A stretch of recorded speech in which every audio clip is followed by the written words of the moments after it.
I'd love to have them be moved by who Goofy is and by how he relates to his son. Oh, Dad.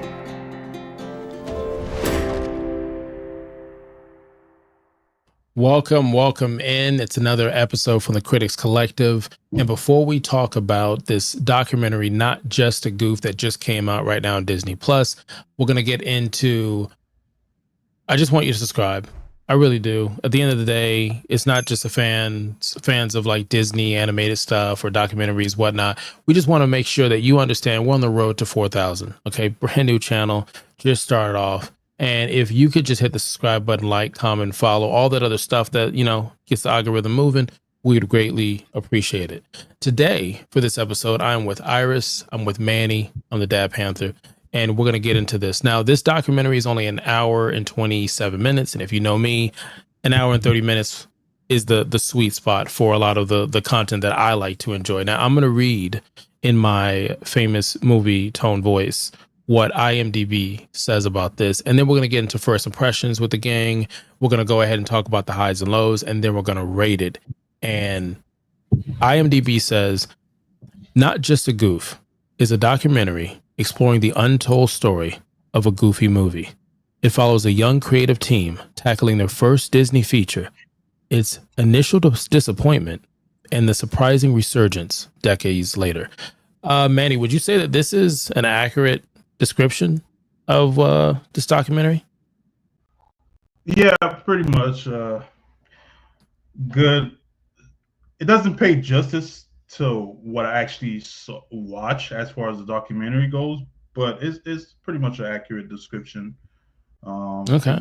It brought back a lot of memories as far as the Goofy movie goes, but yeah, I would agree. Pretty accurate description. Okay, so we're just going to jump into our first impressions. Now, for this, we can all assume we're all Disney fans. We've watched countless movies, and when we focus on the universe that is Goofy, we've probably seen Goof Troops. We've probably seen a Goofy movie. And Iris, if you looked at this as a first impression, what was the first thing that grabbed your mind when you found out they were doing this documentary about the Goofy movie? Funny thing is that I actually did not know they were doing this documentary. I was just on Disney Plus looking through, you know, my regular shows that I watch either through Hulu or whatever that's connected to my Disney Plus. So it popped up and I was like, what the hell is this? I thought maybe it was just a new Goofy movie that they just made for Disney Plus. So when I went to watch it, I was like, this is about, you know, like the behind the scenes stuff. So I was like, hell yeah, I would like to know, you know, because I never really, most of the Disney movies, I've never really been like, oh, I would like to know the controversy and, you know, all the ups and downs of what they went through when they made this movie. You know, that's not really my forte. So I was like, okay, you know, let's check it out. I love this movie, you know, so let me see, you know, what was going on during the time period while they were trying to push this out there. All right. So, yeah, so I would say, you know, it was just a luck of the draw. And I was just like, let me check it out. All right, Manny, what was your first impression, Not Just a Goof? When I saw the initial poster, I think I was on IG, I saw the poster, I immediately was like, I gotta watch this because again, I love the movie. And when I first watched it, it really got to the feels. You know, you got to see how it was basically a throwaway movie to Disney in a way because they didn't really put much support to it. And imagine that movie coming out around the time where, you know, you have Lion King coming out and having to compete with that. And the director of the film, it was like his first film. Yep, a lot of the crew first time. So, but the way they did the documentary with the animate, like they did the Goofy animation style to explain, kind of narrate the film of how they had to deal with everything from the pictures, creating the storyboard and everything. I really like how they did that. It just made me more put me more into film, and the nostalgic factor just stayed there with me. And how the the director later on, how he found out how the movie became so popular, when even when they had the D23, Yeah, the uh, con, yeah. yeah, and how they gave him the smallest room and ended up being the most popular room for that day. So Okay, so I would say for you, your first impression is that you were just amazed that something like this that was a throwaway could be so big later on down the line, and watching what the reactions would possibly be. yeah, because watching it initially at like when I was younger, I thought it was a success. I never went back checked myself, not till this documentary came out. I checked, as far as the box office, but I never really paid attention to thinking that it was a box office hit or not. I always thought it was a success because personally, I love the film. I always thought it was a success, but not till I watched this documentary and you see that Disney didn't have that much faith in it, and they didn't really expect it to grow into, like I would say, a cult classic, basically. Well, okay, look, so for me, my first impression of this was I like documentaries, I like Goofy, I like Disney, sign me up. I was fine with it. I just looked at it was as my expectation for it was very low.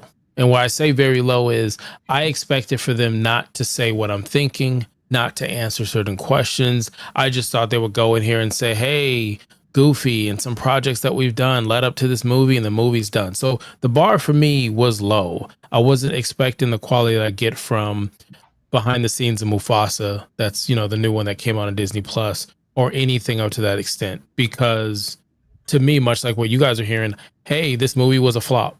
And you couldn't tell me that. Like as a kid, even to now, it's in my top 10 of movies, right there with Goonies. But it's one of those movies where it's like it did Titanic numbers.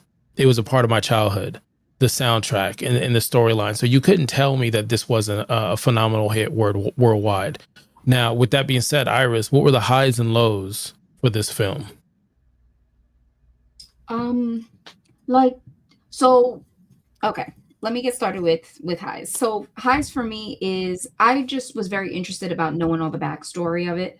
I think just the information just being shared, with the world within this documentary, that was a high for me because, hey, there was a lot of information that I didn't even know during that time period was, going on with Disney and things like that, and the changes they were going through and how they were really trying to start to diversify their company. So I really just liked how the information was just being shared, Now, in regards to lows itself, I really didn't have lows per se because it's a documentary, It's not like it's a movie where, I'm like, oh, how'd the writing go? The scenes, um, so I didn't really have any lows per se. I think it flowed well. I think they transitioned to each storyline. And I think they packed a lot of information very well within that hour and some change. I don't feel like everything was just pieced together and just all over the place. So I wouldn't say I really had any lows for this documentary, but I would say it flowed well. They gave us enough information in regards to it. And other than the fact that I was shocked as well that it didn't do as well as I thought it did, was pretty shocking. But then again, you have to think of the time period. Like if you were a kid during that time, you were either Gen X, millennial, and your parents were boomers. So if it bombed in any way, it had to do because the adults during that time period is like, I really don't want to go see this. So if it could be that I could see it. It just was a different time. It was like we didn't know social media. Like we didn't know what a movie did. Like if your parents didn't take you, you didn't go. And it Exactly. could be that this movie might have sent some messages to certain families to say, hey, I'm not going to go watch this, but I'll go watch Jonathan Taylor Thomas as the voice of Simba. And so Exactly. they So took their behinds to the theater. So, I mean, that could be exactly. a thing. But Manny, what were the highs and lows that you took from this movie? Some of the highs is just the whole finding out so much about this film. You know, even how they were trying not to even use the voice actor for Goofy to even play Goofy for the movie itself. That was like crazy, you know, and how the story, the director kind of like took it from his own personal life, you know, the whole father with a son story aspect of it, which kind of resonate with a lot of us, you know, when we were growing up. That kind of was a big deal. It also felt like, personally, I felt that this wouldn't have happened. I know we just talked about it. If Donald Glover didn't do the Atlanta episode, I feel like this movie wouldn't have had, because it feels a lot like they got the idea from that episode just to do that. I could see. I mean, I did hear rumors that they were working. I guess the person that put this together was working on something like this and got, you know, Disney involved in it. It could be that. But I could see how you would think that. You have any other highs and lows on it? No, it's just the whole finding out how this whole thing was put together and all the trial and tribulation they went through just to have this thing going, and him finally getting that moment, find out how, you know, when YouTube and all these people talking about the Goofy movie, how it's, you know, it resonated with them, and that right there, it just got to the feels. Some of the lows, I don't know, not much. Just wish they would have. They probably. I feel like there's more missing as far as the film goes, but it should have been a little bit longer for my taste. That's it. Okay, so for me, the low that I would say is it's not taking anything away from. I wanted more information. As someone who is a fan, Goofy is my favorite character, right along with really any character from Emperor's New Groove. So I knew a lot of this stuff beforehand. There's a really good documentary in 20 minutes will give you, without the emotional connection, in 20 minutes gives you, it's called The Complicated History of a Goofy Movie, and it's done by Secret Galaxy. They're another channel out here on YouTube. Would love a collab down the road, but he does a great job of telling you what all of this was and it flopping and becoming a cult hit. And he does it with a bunch of other topics, Power Rangers, Teenage Mutant Ninja Turtles, whatever you could think of back in the 90s and 80s. He talks about that and then some. But in this one, he gave so much information that when I watched this, I wasn't sitting there like, oh, I didn't know that. I had no idea about this. And so I wanted them, because they were showing the vault and the crate, I wanted them to show us more stuff that the rest of us didn't have. And I'm sure they did show us things that we didn't see. But I really wanted more for that. Now, that was really the only low that I have. Everything else that I thought was a high, which would be, I loved how they went ahead and showcased not just the music and the people who played the music, but the inspiration to the music, the inspiration for everything. I loved how, and again, it's not a traditional pros and cons. I love how when you watch movies, right? But look at it this way. When you see Maury, we know what's the biggest thing when you watch the Maury show. It's, you are not the father.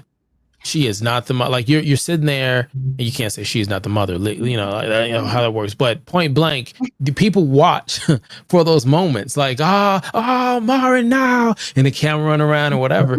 Or you watch PBS, and PBS is like the guy sitting across from a celebrity, like, did you know that your ancestors were this? And they're like, oh, I didn't know.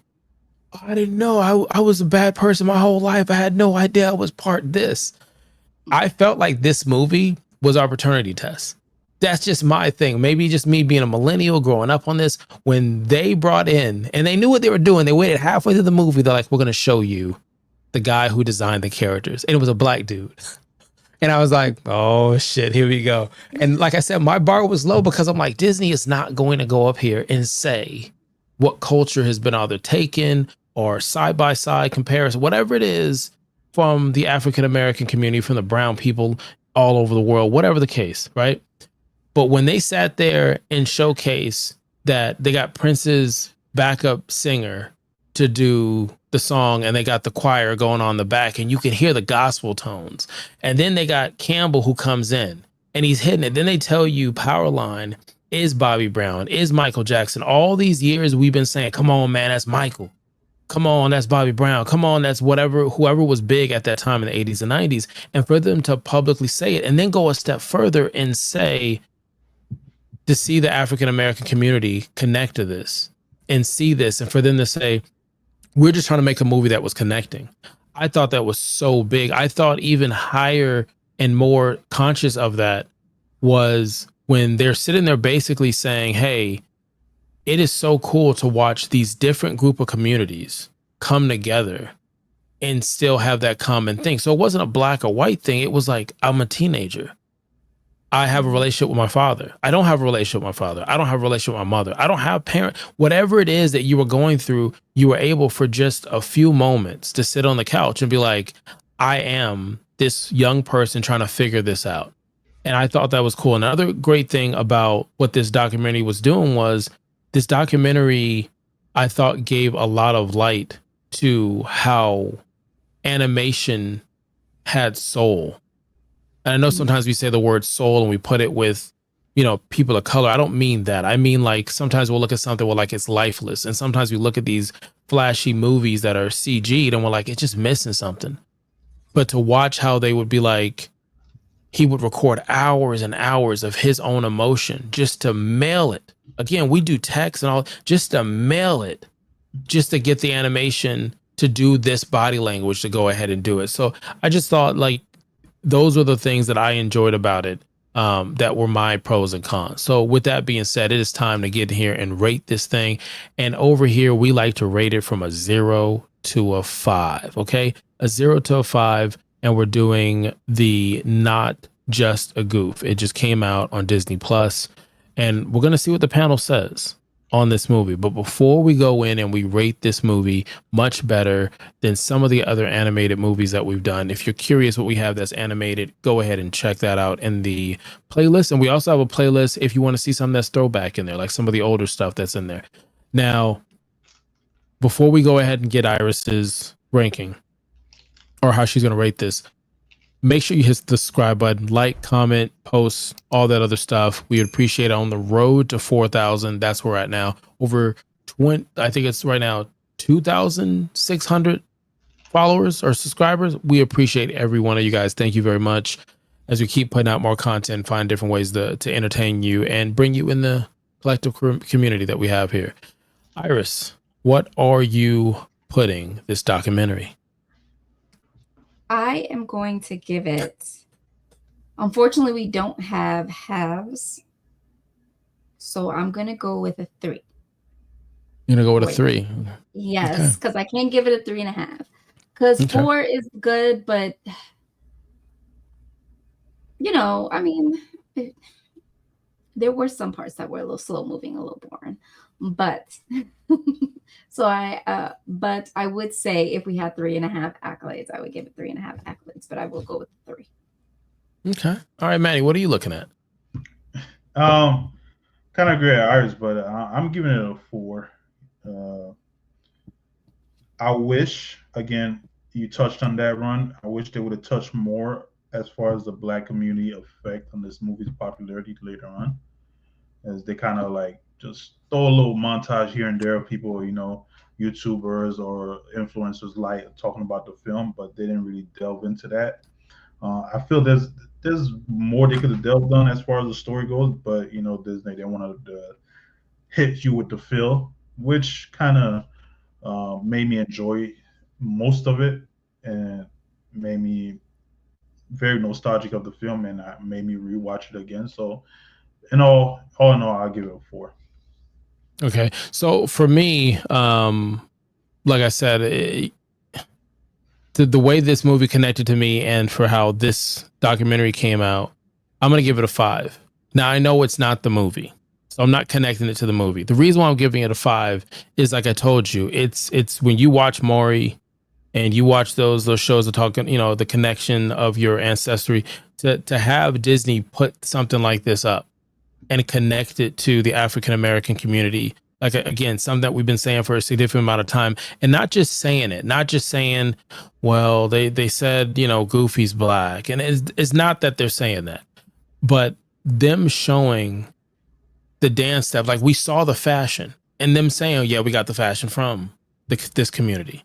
Then we saw the choreography and we're like, they literally showed that it was people of color and they're dancing and doing the dance steps, and they went ahead and added that in there. And then the music and the flair and the way that when you look at it and you're like, hey, Max just doesn't fit in for some reason, or it's a single dad who works real hard, who loves his kids and never takes. I'm a survivor. I saw Iris see where I was going with it. She saw I was going with this, but that's a hook. Gosh, that's what Goofy did for me growing up. And it's a movie that I watch with my son, and I'll make little jokes like when they're sitting there inside the car with the soup, and it's like, hey, we getting out of the mud, and it's like not everybody can relate to that. There's some people, don't get me wrong, but I just felt like for them to go ahead and say it and co-sign it in such a way that if you were like, no, I don't believe any like that, and you watch it, you're like, oh shoot, Disney said it. I guess there was something there. There was something there. And so for to sit there and say Powerline is this character and the music was this because of this, and the songwriting, even some of the songs that didn't make it, you can hear the influence in it. And to me, that's the reason I would give this a 5, because there is a sense of ownership to we weren't brought to the table to this creative piece that was sentimental. So there you go. That's our rating. Iris puts it a 3. Manny says it's a 4. I say it's a 5. Now we're going to go ahead, give or take. If we get 3 likes, we're going to come back and we're going to talk about the Goofy movie. We also are going to talk about that episode that I mentioned in the 4th season, 8 episode of Atlanta. Check that out. And once again, you could have been anywhere in the world. You chose to be here. Until next time, kalika-lika-lao.